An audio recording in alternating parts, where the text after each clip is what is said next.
인구 100만 명이 넘지만 광역시로 승격이 안 된 경기도 고양과 수원, 용인시 그리고 경남 창원시 등 전국 4개 자치단체가 내년 1월 특례시로 승격됩니다.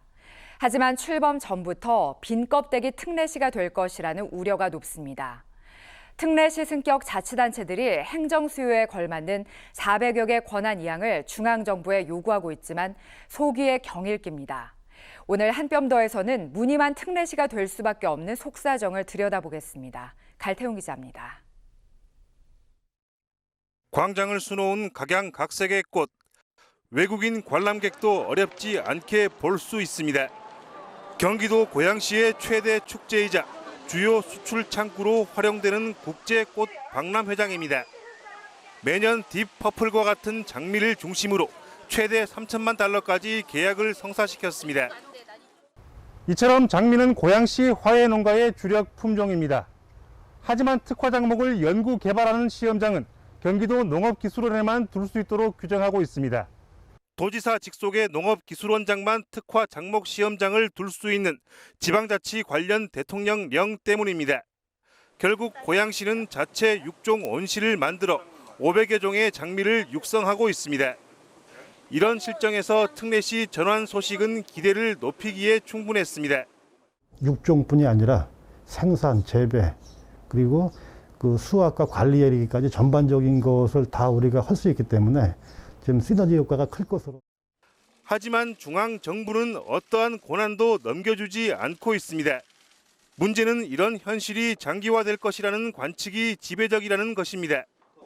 국가나 광역, 시도 사무의 이양을 관장하는 자치 분권위 회의록입니다. 지난해 12월 특례시 확정 이후 6차례 회의 중 특례시 안건은 지난 5월 한 차례에 불과했습니다.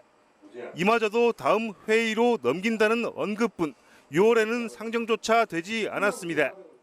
최근에 와서 매우 부정적인 태도가 변화돼서 저희들이 얼마 전에 자치분권위원장님을 찾아뵙고 강력한 의사를 전달한 바가 있습니다. 배경으로는 단연 내년 대선이 꼽힙니다. 특례시가 요구하는 각종 부담금, 징수 권한을 보면 잘 알 수 있습니다. 지난해 고양시가 거둔 광역교통시설 부담금은 53억 원. 국고 40%를 제외한 32억 원을 모두 고양시가 가져가면 경기도 재원이 그만큼 비게 됩니다.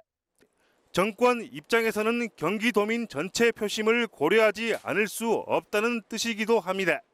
특례시만을 위한 요구를 수용하기가 어려운 경우가 많습니다. 대선 전국으로 바뀌고 있기 때문에 정부 입장에서 의사결정을 내리기가. 이를 감지한 전국 특례시 4곳도 대선에 맞춘 중장기 전략을 준비 중인 것으로 확인됐습니다. 유력 후보 공약에 특례시 권한이 반영될 수 있도록 추진하겠다는 구상입니다. 때문에 적어도 내년 1월 출범 때는 이름뿐인 특례시가 불가피할 전망입니다. OBS 뉴스 갈태웅입니다.